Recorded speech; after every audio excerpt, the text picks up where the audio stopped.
ಕೂಡ ಸುಮಾರು 5ನೇ ಬಾರಿ ಬೇಲನ್ನು ಅಪ್ಲಿಕೇಶನ್ ಹಾಕಿದ್ರು.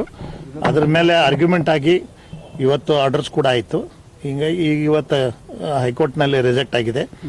ಅನಂತ್ ಹೆಗಡೆ ಸಾಹೇಬರು ಜಡ್ಜ್ ಸಾಹೇಬ್ರು ಇದ್ದರು ಮತ್ತು ಸ್ಪೆಷಲ್ SPP ಆದ ನಮ್ಮ ಬೆಂಗಳೂರಿಂದ ಗೌರ್ಮೆಂಟ್ SPP ಅವರು, ಹೈಕೋರ್ಟ್ SPP ಅವರು ಬಂದಿದ್ದರು, ಜಗದೀಶ್ ಸರ್, BN ಜಗದೀಶ್ ಸಾಹೇಬರು, ಮತ್ತು ನಮ್ಮ ಫ್ಯಾಮಿಲಿ ಅಡ್ವೊಕೇಟ್ ಆದ ರಾಘವೇಂದ್ರ ಮುತ್ಕಿಕರ್ ಅವರು ಆರ್ಗ್ಯುಮೆಂಟನ್ನು ಮಾಡಿ ಇವತ್ತು ಜಡ್ಜ್ ಸಾಹೇಬರ ಆದೇಶ ಮಾಡಿದ್ದಾರೆ.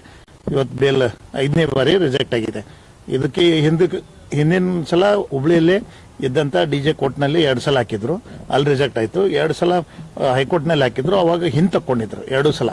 ಅದೇ ಗ್ರೌಂಡ್ಸ್ ಆಫ್ ಅರೆಸ್ಟ್ ಇದ್ರ ಮೇಲೆ ಅವ್ರು ಮಾಡಿದ್ರು, ಗ್ರೌಂಡ್ಸ್ ಇದು ಸೆಕ್ಷನ್ 50 ಮೇಲೆ.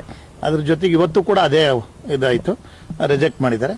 ಅದಕ್ಕೆ ನಾನು ನ್ಯಾಯಾಲಯದ ಒಂದು ತೀರ್ಪಿಗೆ ನಾನು ಅವ್ರಿಗೆ ತಲೆಬಾಗಿಸಿ ಮತ್ತು ಅವ್ರಿಗೆ ಅಭಿನಂದನೆ ಸಲ್ಲಿಸ್ತೀನಿ, ಜಡ್ಜ್ ಸಾಹೇಬ್ರಿಗತ್ತು ಮತ್ತು ಇನ್ನತ ಎಲ್ಲ ವಕೀಲರಾಗಲಿ ಮತ್ತು ಅನೇಕ ಸಂಘಟನೆಗಳು ಹೋರಾಟ ಮಾಡಿದಂಥ ಎಲ್ಲರಿಗೂ ಕೂಡ ಸಂದೇಶ ಕೊಡೋಕ್ಕೆ ಇಚ್ಛಪಡ್ತೀನಿ.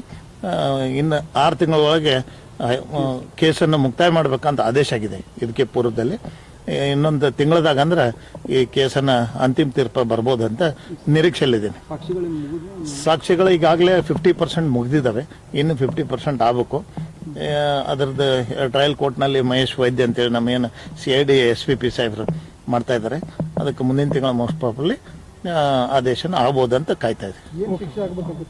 ನಾವು ಈ ಎಲ್ಲ ಪ್ರಕರಣಗಳಲ್ಲಿ ನೋಡಿದಾಗ ನಮ್ಮ ಮಗಳದ್ದು ಮೊದಲಿಂದ ಕೂಡ ಏನು ಎಲ್ಲ ಸಮಾಜದ ಸಂಘಟನೆಗಳು ಮತ್ತು ಎಲ್ಲ ಸಮಾಜದ ಮುಖಂಡರು, ರಾಜಕೀಯ ವ್ಯಕ್ತಿಗಳು, ಮಠಾಧೀಶರು ಎಲ್ಲರೂ ಬೇಡಿಕೆ ಇಟ್ಟಿದ್ದು ಒಂದೇ ಅಂದ್ರೆ ಅವನಿಗೆ ಗಲ್ ಶಿಕ್ಷೆ ಆದ್ರೆ ಮಾತ್ರ ಒಂದು ಸಾರ್ವಜನಿಕ ಸಂದೇಶ ಹೋಗ್ತೈತಿ.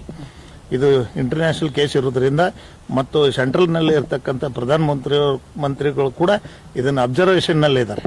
ಈ ಸ್ಪೆಷಲ್ ಕೇಸ್ ಅಂತೇಳಿ ಅವರು ಕೂಡ ಪರಿಗಣಿಸ್ಯಾರೆ. ಡೇ ಬೈ ಡೇ ಇದನ್ನು ಅಪ್ಡೇಟ್ ಅವ್ರಿಗೆ ಇದೆ. ಅದರಿಂದ ಎಲ್ಲರಿಗೂ ಕೂಡ ಈ ಒಂದು ದೇಶಕ್ಕೆ ಮಾದರಿ ಆಗುವಂಥ ತೀರ್ಪು ಬರ್ತೈತೆ ಅಂತೇಳಿ ನಾವು ನಿರೀಕ್ಷೆಯಲ್ಲಿದ್ದೀವಿ. ನಾವು ನ್ಯಾಯಾಲಯಕ್ಕೆ ಬೇಡ್ಕೊಳ್ಳೋದೇನೆಂದರೆ ಅವನಿಗೆ ಗಲ್ ಶಿಕ್ಷೆ ಆದರೆ ಎಲ್ಲರಿಗೂ ಒಂದು ಸಾರ್ವಜನಿಕರಾಗಲಿ ಮತ್ತು ಒಂದು ಭರೋಸೆ ಹುಡ್ತೈತೆ ಅಂತೇಳಿ ಹೇಳಕ್ಕೆ ಇಚ್ಛಪಡ್ತೀನಿ.